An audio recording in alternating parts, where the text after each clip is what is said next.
Alright guys, I am back with my WWE Smackdown live review for the first day of 2016 guys, and actually I thought this week that Smackdown Live was better than Raw. Battle of Brands, it was a lot easier to sit through again, and also I was interested in the Survivor Series matches that they were set up.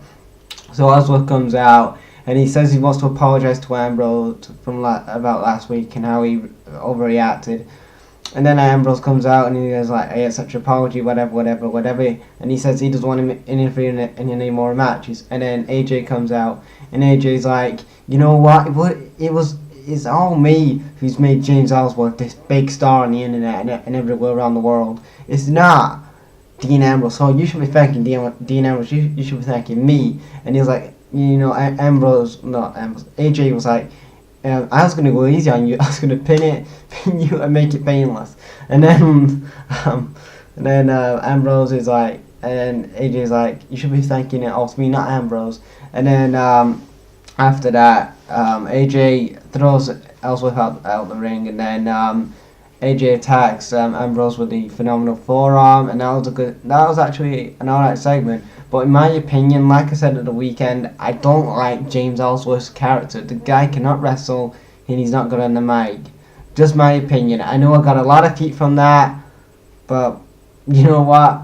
It's my opinion, and if you cannot take an opinion of mine, or any wrestling fan's opinion, whatever. Oh, before I move on, I didn't talk about this at the beginning of the video, but my team, the Cubs, if you haven't followed me on Twitter, I've been talking about it most of today. We finally won the series, the World Series in baseball. Yes, we won the World Series, the first time that we've won a major title since 1908. First time in 108 years. For any Cubs fans out there who watch me, yes, I've been partying all day because of the Cubs won last night. Good game. It was a good game, but I'm not going to talk about that. I'm going to get onto the SmackDown review, but I thought I'd mention it because, you know, it's an important thing. So yeah, after that we had Alexa Bliss, my girl, and Carmella teaming up in the tag team versus Nikki Bella and Becky Lynch. The heels go over here. My girl hits a DDT. My girl hits a DDT for the win, and after the match, this was a good promo from Carmella and Alexa Bliss. They're like, "You know what?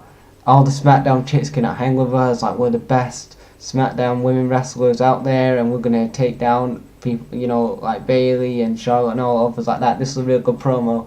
And then we have Kane, and then we have Randy Orton versus Kane in an LDQ match. It was a decent match, I would say. I wouldn't say it was the best LDQ match. The lights go out. Luke Harper and Bray Wyatt come out to help Randy Orton. Randy Orton gets the win. And then we get to a segment where Randy Orton is saying, "You know what, Bray? You are a god, man. You've saved me. You saved me. You've shown me a new light, a new lease of life now that I've joined the Wyatts." And then his eyes go like all green, like not green, like yellow, like a cat or something. Like, this was pretty good. I like this segment. But in my opinion, I said this in last week's SmackDown review, like, they really need to do something with Bray Wyatt. I don't want this feud evolving around Randy Orton, because it's not building up Randy Orton. You need to do. Randy Orton's an established star. He's a 12-time world champion. You don't need to establish that guy. He's already established as it is. So in my opinion, establish Bray Wyatt. I know you're recycling an old storyline from Daniel Bryan in 2013-14, but do it good enough as like you did back then, but establish Bray Wyatt this time. I know you established Daniel Bryan as a big heel back then, but establish Bray Wyatt as a monster or possibly babyface, you know, superstar. Make him a big star instead of making Randy Orton a bigger star than he is. In my opinion, Randy Orton's established, and he has been established for the past 11 plus years.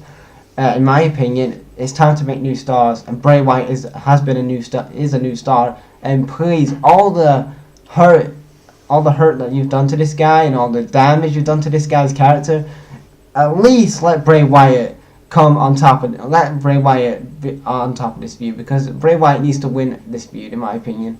Make Bray Wyatt look strong at the end of this feud, man, because if you don't, then what's the point of having Bray Wyatt on the roster? You mean you could have kept him on NXT if he was going to bury him, you know, in my opinion, but I hope Bray Wyatt wins this feud, man. He needs to win this feud. Just in my opinion, he does.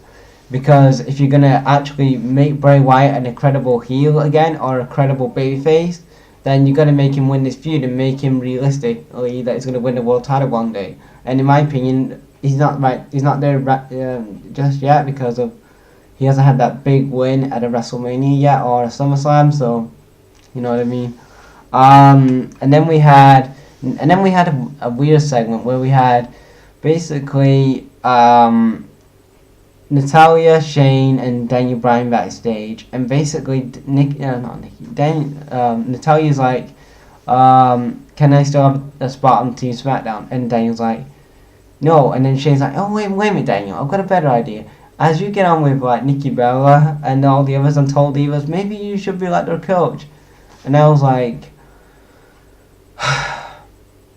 are you seriously not gonna use Natalia properly, guys? Like, I don't know why the WWE don't like using Natalia. It's because of the Montreal Screwjob that they have to like bury her all the time and like have her as a farting gimmick. Like, really? Is Vince still bitter over the Montreal Screwjob? What happened like nearly 18 years ago? That he still has to have her like have stupid gimmicks and stuff and do stupid things on TV.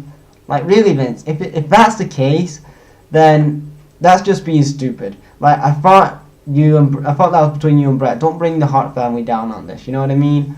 I mean, if it's that, then Vince is just a dick. So that's just my opinion. Yeah, if Vince is treating like Natalia like a piece of shit, then over the Montreal Screwjob thing, then Vince is just, I don't know. Sometimes with Vince, he just like has a grudge over people, like the Montreal Screwjob stuff and like stuff like that. So I don't want to go too far into it, but you know what I mean. And then we have, what else do we have on this show? We had the American Alpha versus the Spirit Squad. American Alpha go over, so they're in Team Smackdown. Then we have the Miz TV segment, and Daniel Bryan announces the SmackDown team, and it's Bray Wyatt, Randy Orton, obviously, but I think Randy was taking time off soon anyway. Luke Harper, AJ Styles, and Baron Corbin. Are you serious? Like, why can you not put Apollo Crews in that spot or somebody like a Dolph Ziggler? Like, with Baron Corbin, I cannot get behind this dude.